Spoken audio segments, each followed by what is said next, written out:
শুধু এতটুকু বলছি, এই তোফায়েল আহমদ সাহেব ভোলার ভিতরে বাবা যদি বলতো রাত রাত, যদি বলতো দিন দিন, এই তোফায়েল আহমদ যখন বাবা বরিশাল দিয়ে পার হইতো, রাস্তার পাশে একটা কুত্তাও দাঁড়াই থাকতো না, আর্মি পুলিশ আগের থেকে বাবা দাঁড়ায় থাকতো।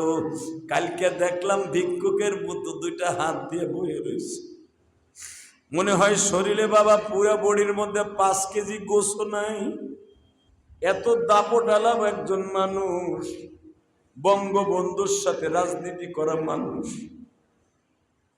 শেখ মুজিবুর রহমানের সাথে মানুষ বাবা রাজনীতি করা মানুষ, ছাত্র জীবনে তার দাপট ডাক শুনে তাই এতবার নেতা বাবা একটা মাছের মতো হয়ে গেছে।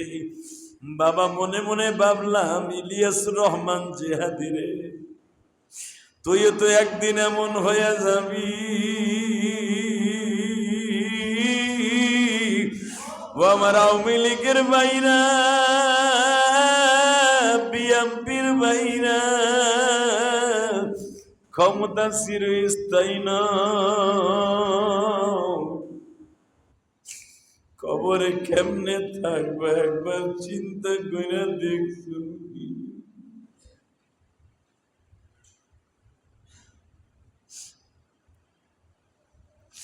বাবা আমাদের এই কেরানীগঞ্জের মডেলের খাদ্য মন্ত্রী ছিল কামরুল ইসলাম, দেখেন নাই?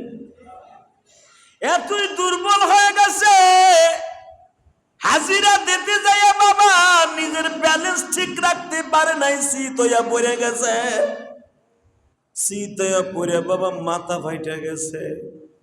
পুলিশ তারে ধরে নিয়ে যাইতেছে, মনে হয় একটা লুলা মানুষের মতো। মনে মনে ভাবছি, আল্লাহর কসম করে বলি, কেউ রাগ করেন না বাবা, কে কোন দল করেন আমার দেখার বিষয় নয়, দলের বাহাদুরি দেখায় লাভ নাই।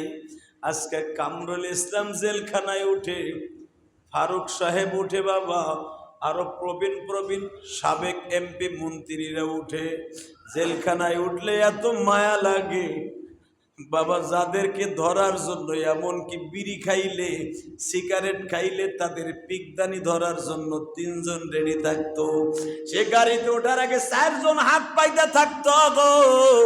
আজকে 2 জন পুলিশ মনে হয় কাকলাসের মতো বাবা ধরে নিয়ে যায়। আবার যখন মানুষে প্রবঞ্চনা কথা বলে, ঘৃণার কথা বলে, তখন মনের মধ্যে এত কষ্ট লাগে, ইলিয়াস রে কিসের বাহাদুরি দেখাস, এই ইলিয়াসুর রহমান জিহাদি কিসের বাহাদুরি দেখাস।